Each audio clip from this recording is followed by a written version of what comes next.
அனைவருக்கும் வணக்கம். நல்ல சொற்களும் நல்ல சிந்தனைகளும் நல்ல செயல்களும் நல்ல எண்ணங்களும் இவை அனைத்தும் நம்மிடம் இருப்பின் கடவுள் எப்பொழுதும் நம்முடனே இருப்பார்.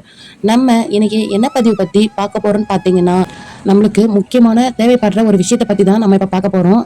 இப்போ நீங்க பார்த்துட்டு இருக்க இந்த மூலிகை செடி பார்த்தீங்கன்னா குப்பை மேனி. இந்த குப்பை மேனி வந்து எல்லா இடத்துலையுமே கிடைக்கும். நம்ம வீட்டை சுத்தி எல்லா இடத்துலையுமே நம்ம பார்க்கலாம். ஆனா இதோடைய மகத்துவம் நம்மளுக்கு தெரியாம இருந்திருக்கலாம். எனக்குமே இதோடைய மகத்துவம் தெரியாமையே இருந்துச்சு. அதுக்கப்புறம் தான் இதுல இவ்வளவு சக்திகள் இருக்கா, இதுல இவ்வளவு மகிமை இருக்கான்ட்டு எனக்கே தெரிய வந்தது. ஏன்னா எனக்கு எல்லா மூலிகையிலுமே மருத்துவம் இருக்கு. ஆனா இந்த குப்பை மேனியை வந்து குப்பையில இருக்கக்கூடிய தங்கம் அப்படின்னு வந்து சொல்றாங்க. ஏன்னா நம்ம மேனியவே தங்கம் போல பளபளக்க வைக்க செய்யும். அப்படி ஒரு மகத்துவமான இந்த குப்பை மேனி நம்ம தோல் நோய்களை குணமாக்கக்கூடிய ஒரு மூலிகை.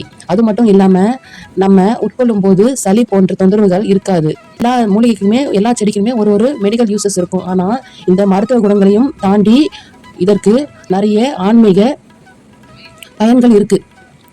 அதாவது சக்தி இருக்கு. இருக்கக்கூடிய சக்தி இருக்கு. பணத்தை மட்டுமல்ல, இதனுடைய வேர் இருக்குது இல்லையா, அதுல அவ்வளோ ஒரு அதிர்ஷ்டம் நிறைந்து பொருளாக கருதப்படுது. இந்த வேர் யார் ஒருத்தவங்க கிட்ட இருக்கோ அவங்க கிட்ட பணம் வந்து மழை மாதிரி கொட்டுமாம் அப்படின்னு சொல்லப்படுது. அதை நிறைய பேர் செஞ்சும் வந்து பலன்கள் அடைஞ்சிருக்காங்க. அதனாலதான் இதனை வியூவர்ஸ்க்காக நம்ம சேனல்ல நான் இப்போ உங்களுக்கு ஷேர் பண்ணிட்டு இருக்கிறேன். ஏன்னா நம்ம சொல்லக்கூடிய அனைத்து வழிமுறைகளும் செலவே இல்லாமல் நம்ம வந்து செய்யக்கூடிய. சில பேர் எனக்கு மட்டும் ஏன் ஒன்றுமே நடக்க மாட்டேங்குதுன்னு சொல்லிட்டு சொல்கிறீங்க. சில பேருக்கு சீக்கிரமாக நடக்கும், சில பேருக்கு காலதாமதம் ஆகலாம். அது அவங்களுடைய தனிப்பட்ட ஜாதக அமைப்பு, அவங்களுடைய டைம் எப்படி இருக்குது, அவங்களுடைய மனது எப்படி இருக்குது, அவங்களுடைய நம்பிக்கை எப்படி இருக்குது, அதெல்லாம் பொறுத்து தான் அமையும். அதனால இது எல்லாத்தையும் நீங்க தயக்கம் இல்லாம செய்யலாம். இப்போ இந்த குப்பை மேனி வேரை வைத்து நாம எப்படி பணத்தை வசியம் செய்யறதுன்னு பார்க்கலாம். இந்த குப்பை மேனி இலைய என்னைக்கு வேரோடு எப்படி எடுக்கலாம்? வெள்ளிக்கிழமை, அமாவாசை மற்றும் பௌர்ணமி அன்னைக்கு வந்து இந்த வேரை வந்து நம்ம செடியை வந்து எடுக்கலாம். சில செடியை வந்து எடுக்கும்போது நம்ம அதுக்கிட்ட வந்து அனுமதி கேட்டு, நான் வந்து இந்த மாதிரி இந்த செடி எடுக்க போறேன், நான் என்ன மன்னிச்சிருங்கன்னு சொல்லிட்டு இயற்கை கிட்ட நம்ம சொல்லிட்டு தான் எடுக்கணும்.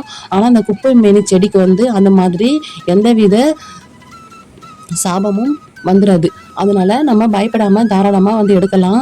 இதை நம்ம வீட்டுக்கு எடுத்துட்டு வந்து நல்லா கழுவிட்டு 2-3 நாட்களுக்கு நிழல்லையே உலர்த்திக்கணும். அதுக்கப்புறம் இந்த வேரை மட்டும் தனியா அகற்றி எடுத்துக்கணும். இந்த வேரை வந்து எப்படி கட் பண்ணி எடுக்கணும், அதுல வந்து ஒரு சூட்சமும் இருக்கு. அதை நம்ம விரலால நம்ம வந்து கிள்ளக்கூடாது. நம்ம நகங்கள் மெயினா அதுல படவே கூடாது. அதே மாதிரி இரும்பு சம்பந்தப்பட்ட பொருட்கள் இந்த 3 நாள் நம்ம வீட்டுல நிழல உலர வைக்கும் போது கூட எதுவுமே வந்து படக்கூடாது. கத்தி, அருவாமனை இது எதுவுமே வந்து பயன்படுத்தி இந்த வேரை நம்ம தனியா எடுக்கக்கூடாது.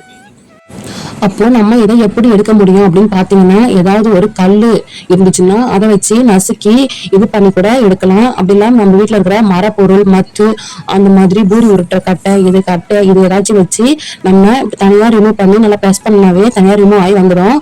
அதுக்கப்புறம் தான் இதை நம்ம ப்ராப்பரா பயன்படுத்த போறோம். இதை வந்து எப்படி பயன்படுத்தலாம்னு பாத்தீங்கன்னா, இதுல நல்லா மஞ்சளை தடவிட்டு அதை ஒரு குங்குமம் போட்டு வச்சுட்டு சாதாரணமா பயன்படுத்தினாலே நம்ம பர்சுல வச்சுக்கிட்டாலே பணம் வந்து தேடி வரும். ஏன்னா நிறைய பேரு பணம் நியாயமான முறையில் தனக்கு வர வேண்டிய பணம் வரல, நிறைய பேர் வந்து ஏமாந்து போயிருக்காங்க. இப்போ சம்பளம் பாக்கி இருக்கும், அப்புறம் தரேன்னு சொல்லிட்டு யூத் அடிச்சுட்டு இருப்பாங்க. நம்ம செஞ்ச வேலைக்கு நம்மளுக்கு அந்த பணம் வந்து வராம ஏமாத்திட்டு இருப்பாங்க. அந்த மாதிரியான பணம்லாம் நம்மளை தேடி வரும். இந்த ஒரு அற்புதமான தீர்வு இந்த செடி நம்ம கிட்ட இருந்துச்சுன்னா அந்த பணம் எல்லாமே நம்ம கிட்ட வந்து சேரும். இதை எப்படி யூஸ் பண்றதுன்னு நம்ம இப்ப பார்க்கலாம். இப்போ நான் இந்த வேரை வந்து எப்படி எடுத்தேன் அப்படின்னா, இந்த போரி கட்டையை வச்சுதான் நான் ரிமூவ் பண்ணி வந்து எடுத்தேன். நீங்களும் அதே மாதிரியே ட்ரை பண்ணி பாருங்க. கையால உரிக்கிறது, நகத்தை வச்சு பாடுறது, அது மாதிரிலாம் எதுவுமே யூஸ் பண்ணாம பண்ணுங்க. ரொம்பவே வந்து பவர்ஃபுல்லான செடி. அதனால நம்ம அதுக்கு ஏற்ற மாதிரியே நம்ம அந்த பரிகாரத்தை ரொம்ப முழுமையான மனசோட நம்ம செஞ்சனாலதான் அதோடைய பரிகாரம் நம்மளுக்கு வந்து கரெக்டா வந்து ஒர்க் ஆகும். இந்த மாதிரி ஒரு பாட்டிலு, இந்த மாதிரி ஒரு பிளாஸ்டிக் டப்பா, ஏதாவது ஒரு கண்டெய்னர் வந்து எடுத்துக்கணும். இந்த மாதிரி எடுத்துக்கணும். ஸ்டீல் டப்பா யூஸ் பண்ணவே கூடாது. இரும்பு சம்பந்தப்பட்ட டப்பா எதுவுமே வந்து யூஸ் பண்ணக்கூடாது. பிளாஸ்டிக், கண்ணாடி இது மட்டும் தான் யூஸ் பண்ணணும். இந்த டப்பா ஃபுல்லாவே வந்து நம்ம மஞ்சள் தடவிட்டு மேல ஒரு பொட்டு வச்சுக்கணும். இந்த டப்பா உள்ளார அந்த வேரை வந்து போட்டு வைக்க போறோம். இந்த டப்பாவை நம்ம எங்க வைக்கலாம்னு பாத்தீங்கன்னா, நம்ம பூஜை அறையில வைக்கலாம், ஹால்லையும் வைக்கலாம், ஒரு ஹாலில் ஓரமாக வைக்கலாம், ஷெல்ஃபில் வைக்கலாம், பீரோவில், பெட்ரூமில் இருக்க பீரோவில் ஓரமாக வைக்கலாம், வால்ரூப்பில் வைக்கலாம், எங்கோனாலுமே வச்சுக்கலாம். இப்போ இந்த வேருக்கு வந்து நல்லா மஞ்சள் தடவி குங்குமம் வந்து வச்சிடணும். வச்சதுக்கப்புறம் வேர் வந்து சின்னதா இருந்தா பரவாயில்லையா, பெருசா இருந்தா பரவாயில்லையான்னு சொல்லிட்டு நிறைய பேருக்கு நிறைய விதமான சந்தேகம் வந்து வரும். அதெல்லாம் ஒண்ணுமே இல்லை. அதுக்கான சக்தி வந்து ரொம்பவே வந்து அதிகம். இது கூட இன்னொரு பொருளை வந்து நம்ம வைக்க போறோம். அது என்னன்னு பாத்தீங்கன்னா கசகசா. அது நம்ம வீட்டுல இருக்கும்ல, மசாலா கூட எல்லாம் சேர்த்து அரைப்போம்ல கசகசா, அந்த கசகசா கூட வைக்கணும். கூட வந்து 101 ரூபாய் பணம் வந்து வைக்கணும்.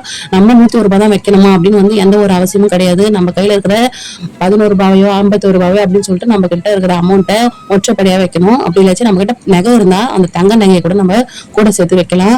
இது ரெண்டும் சேர்த்து ஒரு பண வசியத்தை உண்டாக்கும், ஒரு ஈர்ப்பு சக்தியை உண்டாக்கும். அதனால நம்ம பணம் சேர்த்து வைக்கிறோம். இதுல நம்மளுக்கு ஏதாச்சும் ஒரு காரியம் ஆக வேண்டும் அப்படின்னா ஒரு பேப்பர்ல நம்மளுக்கு என்ன காரியம் ஆகணுமோ அதை கூட எழுதி அந்த டப்பா உள்ளார அந்த பேப்பரை போட்டு இது கூட வந்து வச்சு வைக்கலாம். இந்த வந்து எழுதி ஒரு நாள் வைக்கிறோம்னா 3 மாதங்கள் இந்த பொருள், இந்த வேர் எல்லாமே அந்த டப்பா ஒளியே வந்து இருக்கணும். 3 மாதங்களுக்கு பிறகு இந்த பணத்தை எடுத்து நம்ம பயன்பாடுக்கு வச்சுக்கலாம். ஆனா இந்த 3 மாதத்துல நம்மளுக்கு எல்லா பொருளாதாரமும் பணம்ல இருந்து எல்லா ஒரு விஷயத்திலயும் நம்மளுக்கு மாற்றம் வந்து தெரியும். ஒருத்தங்க கிட்ட நம்ம பணம் வந்து வரல, நம்ம வந்து தடைகள் இருக்கு, பணம் வந்து நம்மளை நோக்கி வர்றதுக்கு நிறைய தடைகள் இருக்கு அப்படின்னா இந்த வேர் வந்து உடைச்சிடும். இந்த வேரும் இந்த கசகசாவும் ஒன்றாக சேரும் போது உடைஞ்சிரும். உங்களுக்கு பணம் வந்து வந்துடும். அதாவது 3 மாதங்களுக்கு ஒரு முறை இதை அப்புறப்படுத்திட்டு கால் படாத இடத்துல இது எல்லாத்தையும் கால் படாத இடத்துல போட்டுடணும். இந்த பணத்தை மட்டும் நம்ம பயன்பாடுக்கு யூஸ் பண்ணிக்கலாம். திரும்பவும் அதே மாதிரி ஒரு வேர், கசகசா, பணம் இல்லைன்னா தங்க நகையோ இல்ல ஒரு சீட்டோ, இதை 3த்தையும் மறுபடியும் வந்து மறுபடியும் ஒன்னா வச்சு கரெக்டான 3 மாதம் நம்ம ஞாபகமா வச்சிருந்து அதை வந்து திரும்பவும் வந்து வைக்கணும். அந்த 100 ரூபாயில நம்ம ஒண்ணுமே வந்து செலவு பண்ண போறது இல்லை. நம்ம இயற்கையா கிடைக்கக்கூடிய அந்த மூலிகை செடி, அதுக்கப்புறம் அந்த கசகசாவும் ஒரு 5 ரூபாய்க்கு வாங்கினாலே போதும். இப்படி செலவே இல்லாம இப்படி ஒரு பரிகாரத்தை நம்ம செய்யறதுனால இப்படி ஒரு விஷயத்த நமக்கு வசியம் செஞ்சு நம்ம பணம் பழக்கம் அதிகரிச்சு நம்ம வாழ்க்கையில நல்ல ஒரு நிலைமை வரப்போகுது. அதனால நம்ம வந்து இதை கண்டிப்பா செஞ்சு நல்ல ஒரு பலனை வந்து பெற்று எல்லாரும் வந்து நீங்களும் என்ன போல நல்ல ஒரு நிலைமைக்கு வரணும் அப்படின்னு சொல்லிதான் நானும் இந்த விஷயத்த உங்களுக்கு ஷேர் பண்றேன். இது வந்து நீங்க பலர் அறிஞ்சிருக்கீங்களா, நீங்க வந்து இதுல நல்ல பெனிஃபிட் வந்திருக்கா அப்படின்னு சொல்லிட்டு நிறைய பேருக்கு நிறைய விதமான கமெண்ட்ல வந்து சந்தேகங்கள் இருக்கு. எல்லாமே நான் வந்து என்னுடைய அனுபவத்திலையும் எனக்கு தெரிஞ்சவங்க எனக்கு சொன்ன அனுபவத்திலையும் தான் நான் உங்களுக்கு இதை ஷேர் பண்றேன். மறக்காம நம்ம சேனலை சப்ஸ்கிரைப் பண்ணிக்கோங்க. அப்பதான் நான் போடுற இந்த மாதிரி நிறைய பரிகாரங்கள், ஆன்மீக தகவல்கள் உங்களுக்கு உடனுக்குடனே வரும். நன்றி, வணக்கம்.